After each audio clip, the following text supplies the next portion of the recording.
how do you prepare for a crisis? You just have to prepare. You know, in this country, Nigeria, most times people have a way of spiritualizing things or putting a religious mark on things. All right, you see people say, well, it is well, or it will not happen.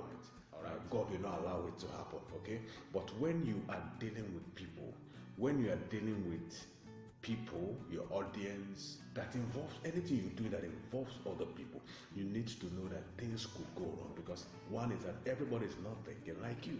Even you as an individual is bound to make mistakes. You could make a mistake.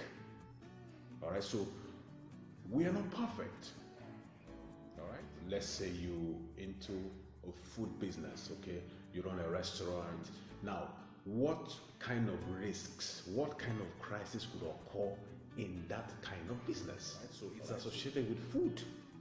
All right, either people eat something and they have issues with their health, all right, that can be traced back from where they bought it. So you just have to know that it has something to do with the food, all right, their health. So you need to know the kind of crises that are bound to happen in your business. All right, your politician need to know the kind of crisis that could occur. You are a pastor, you need to know the kind of crisis that could occur, okay, to affect your reputation, to affect your church, to affect your ministry, to affect your work. Okay, something applies to a politician.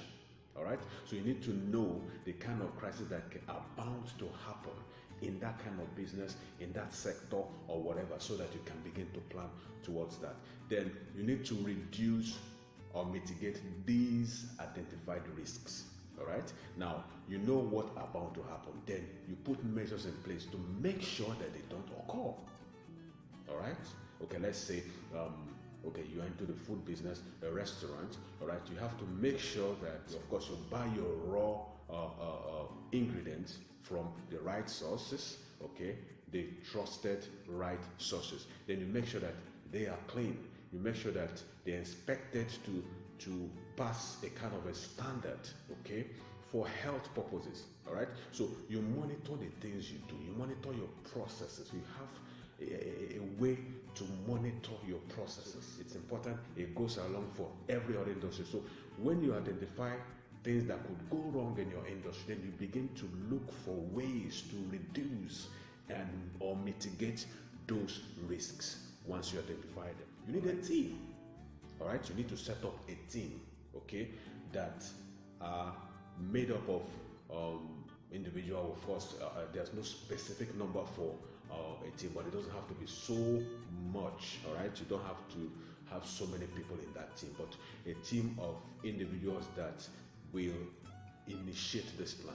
All right, so you need to set up a team. All right, then you need to prepare a crisis plan. We're going to talk more on that. Then you have to brief and train the team. All right, so remember, you have to consider what could go wrong in your business, in that industry, in that sector, in that kind of business. All right, then you also have to identify this risk and reduce them. Once you identify this risk, then you reduce or mitigate them. Then, of course, you set up a crisis management team, and of course, you prepare a crisis management plan. Okay, a crisis plan. Then, of course, you brief and you train your team. All right. Then, lastly but not the least, you need to test this plan.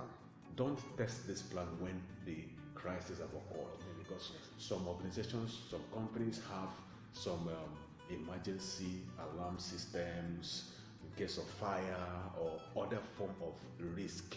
All right, so it is good from time to time you test run these things. All right, test run these systems to make sure they work.